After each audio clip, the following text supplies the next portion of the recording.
अब स्तर पर पहुंचा है एक्यूआई। बीती रात आनंद विहार इलाके में 999 दर्ज हुआ है एक्यूआई। ज्यादातर इलाकों में एक्यूआई अभी भी 400 के पार। दिल्ली के कई इलाकों में स्थिति बेहद चिंताजनक। आरकेपुरम में 433, आईटीयू पर एक्यूआई 452 दर्ज हुआ है। पंजाबी बाग में अभी एक्यूआई 640 दर्ज हुआ है। तो बीती रात आनंद विहार की बात की जाए तो 999 एक्यूआई लेवल दर्ज किया गया है। ज्यादातर इलाकों में एक्यूआई अभी भी 400 के पार बताया जा रहा है। इसी के साथ आपको बता दें कि दिल्ली में कई इलाकों को बंद कर दिया गया है। एक्यूआई काफ़ी ज़्यादा नज़र आ रहा है, 999 तक पहुंच चुका है एक्यूआई। इसी से अंदाज़ा लगाया जा सकता है कि दिल्ली वासी किस तरीके से दम घोंटू हवा के साथ जी रही हैं दिल्ली में, और एक्यूआई लगातार आगे बढ़ता हुआ नज़र आ रहा है। तो पंजाबी बाग में अभी एक्यूआई 640 दर्ज किया गया है। आरकेपुरम में 433, आईटीयू पर एक्यूआई 452 दर्ज किया गया है। फिर से बेहद खराब स्तर पर पहुंचा है एक्यूआई, यानी कि एयर क्वालिटी इंडेक्स, और इससे ही पता चलता है कि किस इलाके में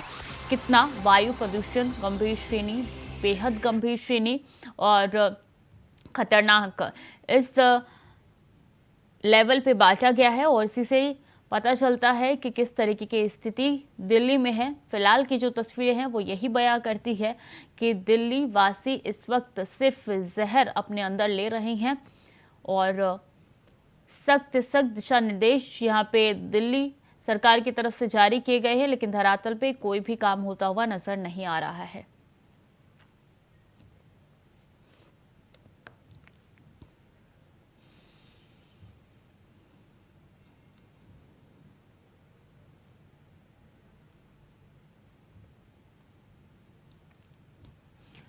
अजीत कुमार ज्यादा जानकारी के साथ जुड़ चुके हैं। अजीत, एक्यूआई 999, इसी से अंदाजा लगाया जा सकता है स्थिति कितनी खराब है दिल्ली की?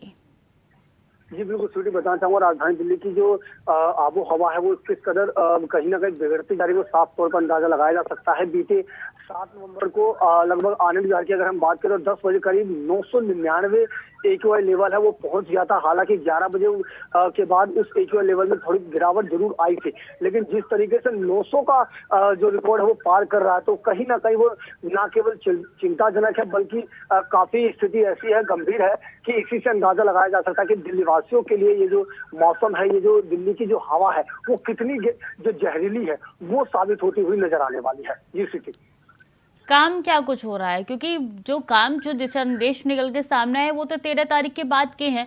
उससे पहले जो स्थिति ये खराब हो रही है उसको कंट्रोल में किस तरीके से किया जा रहा है?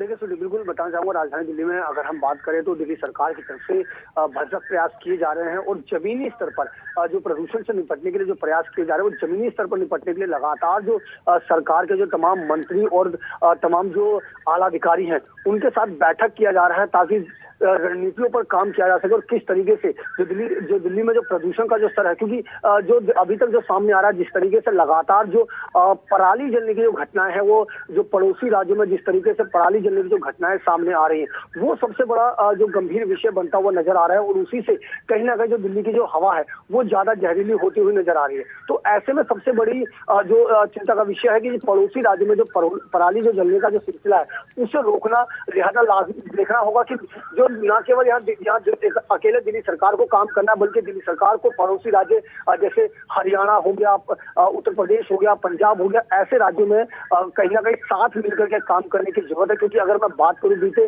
दिनों रिकॉर्ड की तो हरियाणा के लगभग 18 से 20 जो जिले हैं वो ऐसे हैं जो सबसे ज्यादा प्रदूषित शहरों में सामने आए हैं। तो ऐसे में साफ तौर पर कहा जा सकता है कि हरियाणा जो दिल्ली से सटा हुआ जो राज्य है वो कहीं ना कहीं गंभीर जो चिंता का विषय दिल्ली वासियों के लिए भी बना हुआ है। जी बिल्कुल अजीत, बने रहिए हमारे साथ। नदीम शाहीन इस बीच हमारे साथ जुड़ चुके हैं। नदीम, जिस जगह आप इस वक्त मौजूद है, क्या एक्यूआई लेवल है वहां पे, स्थिति किस तरीके से है? एक्यूआई लेवल की अगर बात की जाए तो लगातार बढ़ने की है। हालांकि गाजियाबाद के तमाम अधिकारी बैठकर मंथन करते हैं। रोज की अगर बात की जाए तो डेली कहीं ना कहीं फॉगिंग की जो मशीनें हैं वो गाजियाबाद में लगातार नजर आती है। गाजियाबाद की जो सड़कें हैं वो कहीं ना कहीं पानी से अभी लबालब हो रही है क्योंकि वो फॉगिंग में करा रहे हैं। हालांकि कुछ पेड़ों पर भी कुछ ऐसे कंस्ट्रक्शन के काम चल रहे हैं, उन पर भी रोक लगाने की लगातार बात चल रही है। कुछ जगह कंस्ट्रक्शन के काम पर रोक लगाई गई है क्योंकि दिल्ली एनसीआर में सबसे ज्यादा कंस्ट्रक्शन का काम गाजियाबाद के सटे होने की वजह से ये सब होता है। अगर फॉगिंग की लगातार इसकी बात की जाए कि एक्यूआई लेवल जो बढ़ रहा है वो कहीं ना कहीं दिल्ली के जो सटे होने की वजह से भी गाजियाबाद में अमूमन देखा जा सकता है कि तमाम लोग ऐसे हैं जो कि रोज हॉस्पिटल का भी सहारा ले रहे हैं। इनके गले में परेशानी हो रही है, आंखों में जलन हो रही है, तो इस तरीके से हॉस्पिटल का जो कह सकते हैं जो हॉस्पिटल में जो भीड़ है वो भी लगातार बढ़ोतरी में देखी जा रही है। उसके साथ साथ आपको बता दें जो अस्थमा के जो मरीज हैं उनको भी काफी परेशानी का सामना करना पड़ रहा है। हालांकि बताया जा रहा है कि लगभग 14 तारीख तक लगभग कह सकते हैं कि जो दिवाली है उस तक बहुत गंभीर स्थिति रहने वाली है। उसको नियंत्रण करने के लिए लगातार बैठकें हो रही है।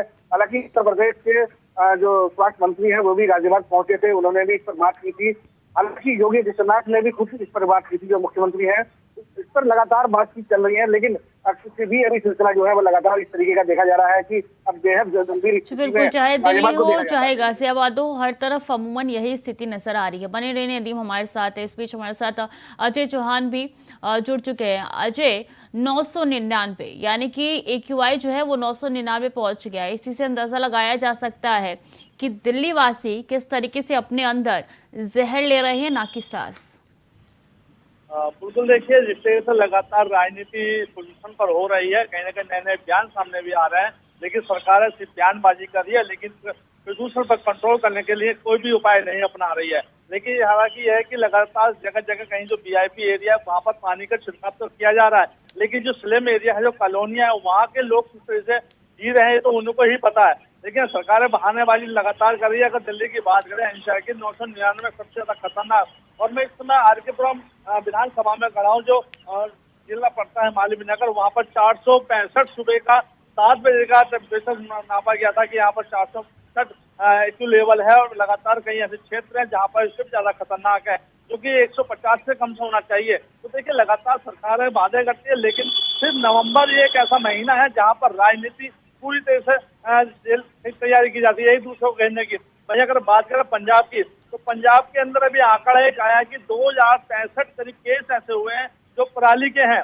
लेकिन वो कह रहा है कि एक बयान आया कि वहां से कोई भी ऐसा प्रदूषण नहीं है, पंजाब में कोई पराली नहीं जलाई है, जो कि सैटेलाइट की रिपोर्ट है कि सबसे ज्यादा पराली पंजाब में जला रही है, हरियाणा में दूसरे नंबर पर, यूपी में थर्ड नंबर पे। तो कहीं ना कहीं राजनीतिक आम आदमी पार्टी की बात करें, मुखिया भी कहते हैं कोई ऐसा प्रदूषण नहीं, लेकिन दिल्ली की जो जनता है कहीं ना कहीं ये जहरीली हवा सांस लेने में मजबूर है, बच्चों के लिए खतरनाक है। और 10 नवंबर तक स्कूल तो बंद कर दिए, क्या स्कूल बंद करने से प्रदूषण कम होगा?